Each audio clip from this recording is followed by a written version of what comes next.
At 8:03 a.m. Washington time, the Dow Jones had just rebounded more than 500 points after three chaotic sessions triggered by trade tensions.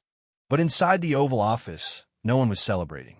President Donald J. Trump sat in front of a secure phone, one hand resting on the table, the other tapping slowly on a red "Make America Great Again" cap, the only non-government-issued item consistently present, as if it were part of his strategy. On the other side of the globe, Chinese President Xi Jinping had picked up the call. No press release, no reporters, no schedule. This was a confidential conversation, but the world would feel its tremors. On one end was the world's largest economy, trying to reclaim control over its supply chains. On the other, a rising power determined not to bend under foreign pressure. And between them, a phone call that could shake the foundations of global trade. It all began with a cold, blunt statement. President Xi Jinping, we need to be honest with each other. Don't forget to subscribe to the channel. It's the only way I can keep sharing these inspiring stories with you. And trust me, you won't want to miss what's coming next. In the soft yellow glow of the Oval Office, a gloomy morning settled over the White House, as if even the sky were holding its breath, waiting for something to unfold. There were no knocks at the door, no keystrokes echoing through the room, just the profound silence of a day when global markets had barely clawed back after three catastrophic trading sessions. At the center of the oak-covered desk, quietly commanding attention, sat a red cap with frayed white stitching. Make America Great Again. It wasn't a campaign prop. It was no longer just a slogan. It had become a political commitment, and now, a personal burden resting on the shoulders of the man sitting before it, President Donald J. Trump. He didn't look at the hat. He didn't need to. He knew it was there, like an unfinished promise, present in every decision he made. A staffer appeared silently, offering a subtle nod to signal that a secure connection was being established through an emergency channel. Trump nodded back, gesturing for him to leave. This wasn't a call to be shared with anyone. On the other end of the line was Chinese President Xi Jinping, a man who didn't appreciate interruptions, rejected pressure, and certainly wasn't known to respond well to ultimatums. 12 seconds later, the connection was stable.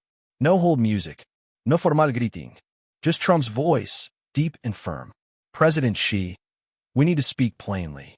The United States will not back down. A brief silence followed, not from technical delay, but because the message was already unmistakably clear. Then came Xi Jinping's reply, in a calm, steady, emotionless tone. Then let's begin. The call began without preamble. No invitation to cooperate. No hollow toast to shared prosperity. Just two leaders, representing two development models, two worlds, stepping directly into a confrontation neither was willing to lose. At that moment, Wall Street had yet to open. But in the headquarters of Goldman Sachs, Morgan Stanley, and the U.S. Treasury Department, analysts were already on high alert. Money flow data, market pulse charts, and tariff impact models were flashing across hundreds of screens. A single statement from Trump could send the Dow plummeting by thousands of points. A cryptic comment from Xi could wipe tens of billions in market value. But inside the Oval Office, Trump wasn't thinking about numbers. He was thinking about America, and the red cap in front of him was a reminder that this battle, if necessary, would go far beyond negotiation. The signal between Washington and Beijing was stable, but the atmosphere in the Oval Office was heavy as stone. Trump leaned his elbows on the desk, eyes unblinking as he spoke each word deliberately. $375 billion a year. That's not just an imbalance anymore. That's abuse. On the other end, Xi Jinping didn't respond right away. He knew the number well. It was no longer just a statistic. It had become one of Trump's political weapons. To voters in the Rust Belt, where every factory closure had meant hundreds of jobs lost, $375 billion wasn't a chart. It was blood, sweat, and a slow-burning fury built up over administrations. She replied in a low, steady voice. Globalization isn't a zero-sum game. Some win, some lose. But no one is forced into it. At the U.S. Department of Commerce, Trump's trade advisors were simultaneously reviewing data on steel imports from China. Classified reports showed that since 2005, China had intentionally driven prices below global competition levels, forcing nearly 20 American steel plants to shut down. Trump knew that. He had once flown over Pittsburgh just to look at a deserted industrial zone and promised the people, "We're not going to lose on our own turf." She continued, "If America struggles with trade imbalances, it's because companies move factories overseas to maximize profit. China didn't force American businesses to leave. They made that choice themselves." Trump cut him off. That was then. This is now. His voice sharpened, each word like a strike. "We're rewriting the rules." The Chinese side didn't push back immediately. That, too, was part of the strategy. Let Trump talk more to gauge what he was really after: trade leverage or domestic political points. America's national security advisors understood this game well. But Trump didn't play by academic strategies. He reacted on instinct, and that instinct was leading him toward full confrontation. "Don't call this a trade war," Trump said, his voice more measured now. "Call it what it is: reclaiming economic sovereignty." And in that moment, it wasn't about goods or tariffs anymore. It was about reclaiming a sense of control, something many Americans believed had been surrendered to the world. Outside, a distant church bell rang. Inside the Oval Office, the red cap remained, silent witness to a confrontation that had only just begun. Trump leaned back in his chair, arms crossed over his chest. The red cap still sat in the center of the desk, within sight, a constant reminder. He was no longer talking about numbers. Instead, he spoke of ideals, of the concept of greatness that he had championed from the 2016 campaign trail through every stop in the 2020 race. "Do you know why this hat is here?" Trump asked, not waiting for an answer. "Because it reminds me that Americans once dominated global manufacturing, from steel to automobiles, from aircraft to semiconductors. We built this world. We didn't beg for a piece of it." The line stayed silent until Xi Jinping responded.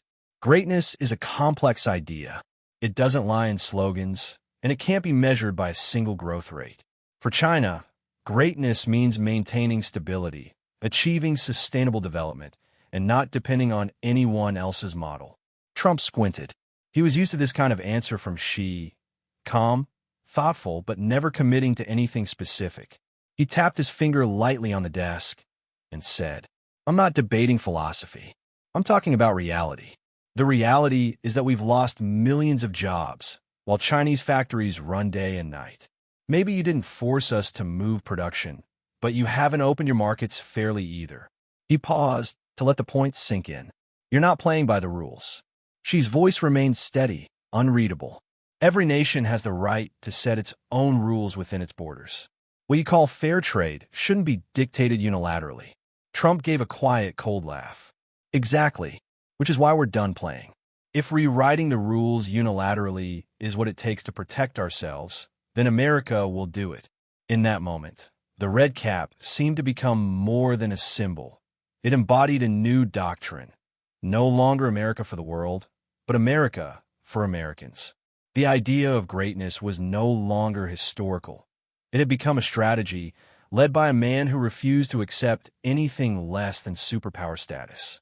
And while scholars debated the meaning of greatness, Trump had already settled on a simple definition. Greatness is acting without asking for permission. The air in the Oval Office grew dense, almost immovable. Trump no longer cared to reason. He was ready to strike. "We will impose a 35% tariff on all Chinese goods if there's no movement within the next 10 days, he said, his voice clipped and cold, like the text of an executive order already written. "No more exceptions for tech or steel. Everything, textiles, electronics, home appliances, they'll all be taxed the same." He spoke slowly, deliberately, ensuring she heard every word. This wasn't just a threat. It was an ultimatum. She paused for a few seconds, then responded in the same steady, unwavering tone. "If the United States chooses confrontation, China will not back down. You raise tariffs, we'll retaliate proportionally. And if necessary, we're prepared to endure losses now rather than be coerced later." As those words echoed, on the 12th floor of a building in Manhattan, Analysts at J.P. Morgan immediately recalibrated alert algorithms. Industrial stocks began to dip slightly ahead of market open. Meanwhile, in Palo Alto, a tense closed-door meeting was underway at a major tech firm's headquarters. Its supply chains relied on Guangdong assembly lines for up to 80% of components. If the tariffs took effect, as Trump said, product prices would rise by at least 18% within 3 weeks. But Trump wasn't focused on that. He had already accounted for short-term impact, even accepted the risk of political blowback. Because what he wanted wasn't temporary stability, it was permanent leverage. She spoke again. I understand your objectives. You want us to change our corporate subsidy structure, open markets, and concede on intellectual property. But if you think tariffs will achieve that, you've misjudged China. Trump interrupted for the first time during the call. I haven't misjudged. I just don't care what you think. The words weren't exactly rude. They carried the tone of someone operating on a single principle: tangible power, not negotiations built on trust. Outside, the sound of Marine One cutting across the South Lawn signaled preparations for the president's evening travel. But inside the room, time seemed frozen. Trump leaned forward, placing both hands on a desk. I don't want a trade war. But if the choice is between a manipulated economy and a few tough years to take back control, I'll take the latter. Every single time. She didn't respond. But Trump knew he was listening, and more importantly, calculating. Trump sat back, arms crossed, but his gaze was sharp like a scalpel, probing for weakness. Then, without warning, he shifted gears, delivering a blow like a sudden strike in a duel wound tight with tension. Sovereignty, President Xi, it's what we both claim to defend. But America won't guard its borders with words. She didn't answer immediately. Trump pressed on, not losing momentum. Loose immigration, unchecked trade, manipulated supply chains. They all lead to the same outcome: America being hollowed out from within. He leaned forward, as if speaking directly into Xi's eyes despite the vast distance between them. I'm not just securing our southern border. I'm securing what enters our economy. No country has the right to embed its influence in America's domestic policies. Behind his signature calm, Xi Jinping responded with instinctive caution. China does not interfere in the internal affairs of any nation. But globalization is an irreversible reality. You can control your borders, but you cannot ask the world to stop moving. It wasn't a rebuttal. It was a challenge. Trump recognized it, and he was ready. We're not asking the world to stop, he said, his voice lower, more deliberate. We're simply stepping away from a game someone else designed. At that very moment, along the Arizona border, U.S. Customs and Border Protection was ramping up inspections on goods falsely labeled made in China but routed through 3 intermediary countries. Trump never saw immigration and trade as separate issues. To him, they were 2 sides of the same coin: sovereignty. He had once told his cabinet, every shipping container that passes through our ports is a vote on who controls America's future. Now he was turning that principle into action on every front. She maintained his composed tone, but there was a sharper edge to his voice. If every nation retreats into extreme sovereignty, the world will return to a pre-cooperation era. No country is large enough to stand alone. Trump didn't argue. He didn't agree either. He simply replied, America is big enough not to be forced to stand together, if standing together no longer serves us. This exchange cut to the deepest layer of the U.S. China conflict. It was no longer about goods or technology. It was a clash of values, a philosophical divide over what role a nation should play in an increasingly borderless world. The air in the room had thickened after the tense back and forth over immigration and sovereignty. But Trump wasn't finished. He stared directly at the secure phone screen, his voice low but deliberate, each word sharp with intent. We don't need the world to agree that America is great. We'll make them acknowledge it by refusing to let any nation, including China, outmaneuver or manipulate us. This wasn't just a political statement. It was a strategic vision. And for Trump, compromise had no place in it. He had told the press before, he didn't need friends. He needed partners who respected American interests. And now, that same principle was shaping every word of this call with Beijing. Xi Jinping's tone remained steady, calm, neither warm nor cold. But there was a new weight to his voice. Not from threat, but from recognition. Trump wasn't bluffing. He believed every word he said. True strength, she replied, does not lie in imposing your will. It lies in holding to your principles under pressure, through upheaval. If a nation is only great when others obey it, that's not greatness, it's insecurity. Trump furrowed his brow, tapping his fingers lightly on the desk, a familiar gesture when he was calculating something deeper than words. This isn't about insecurity, he answered. It's about lessons learned. We played by the world's rules for over 3 decades. And what did it get us? Millions of lost jobs, dismantled industries, and a public that lost faith in its own system. Now it's our turn to define the rules. If that feels like America is imposing its will, then remember, you put us in this position. The exchange had moved beyond the language of diplomacy. It had become a clash between two political models.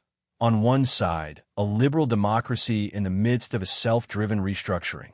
On the other, a centralized system steadily expanding its global influence. Neither was backing down.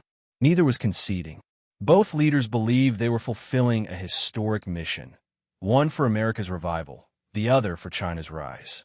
And in that moment, it became clear to both men, this was no longer a phone call about tariffs or trade.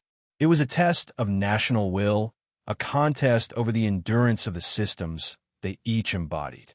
The red cap still lay quietly on Trump's desk, not as a campaign relic, but as an unresolved oath, waiting to be defined. Trump tightened his grip on the armrests, sat up straighter, and lowered his voice. It no longer rose with emphasis, but dropped in tone. Heavy as a stone, he was about to cast into a diplomatic pond already rippling with tension. If China doesn't take concrete steps within 1 week, not words, actions, I will sign an executive order imposing a full 35% tariff. No exemptions. No extensions.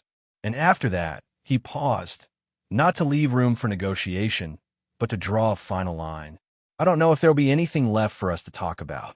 Across the line, Xi Jinping remained calm in tone, but his words were anything but conciliatory. If that's your decision, China will respond proportionally, without limits on scale or duration. We never allow ourselves to be forced into a choice between principle and survival. It wasn't a reactive threat. It was a deliberate move on a long-term board Beijing had been preparing for, just in case Washington made an irreversible move. At the U.S. Treasury Department, where analysts monitored the encrypted line in real time, economic advisors looked at each other in silence. A 35% tariff, if enacted, would trigger a domino effect, from a USD-CNY exchange rate to capital flows in emerging markets.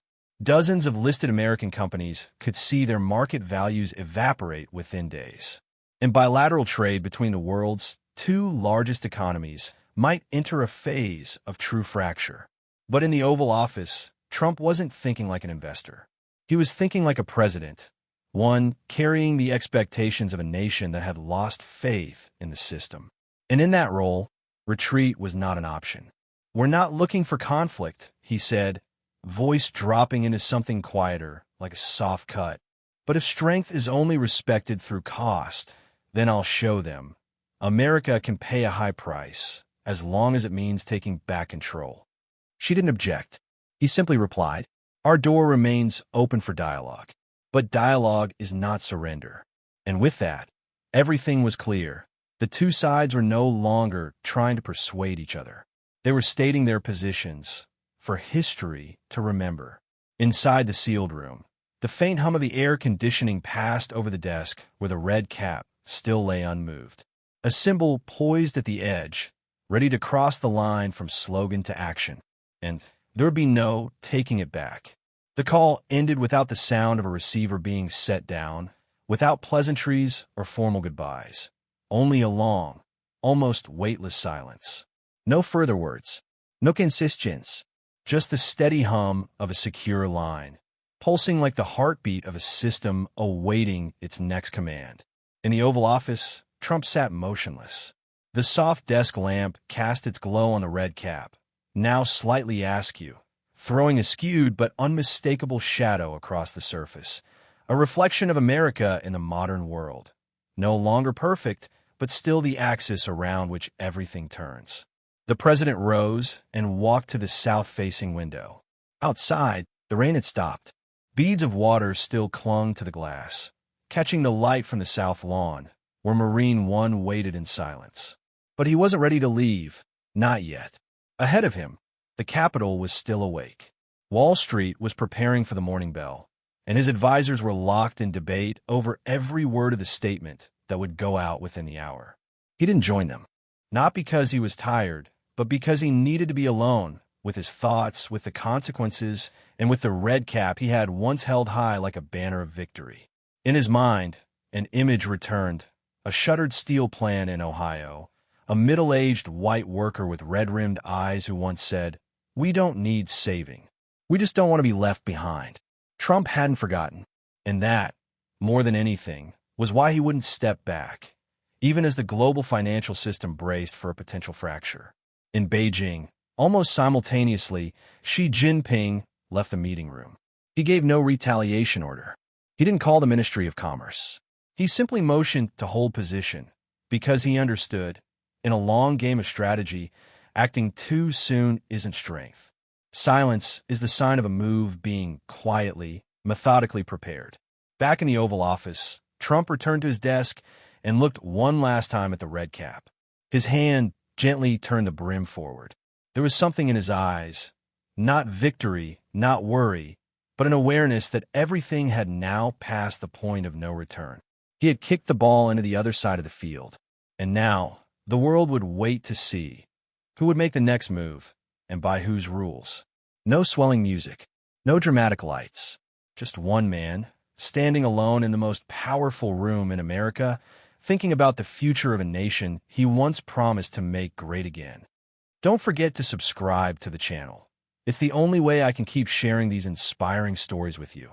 And trust me, you won't want to miss what's coming next.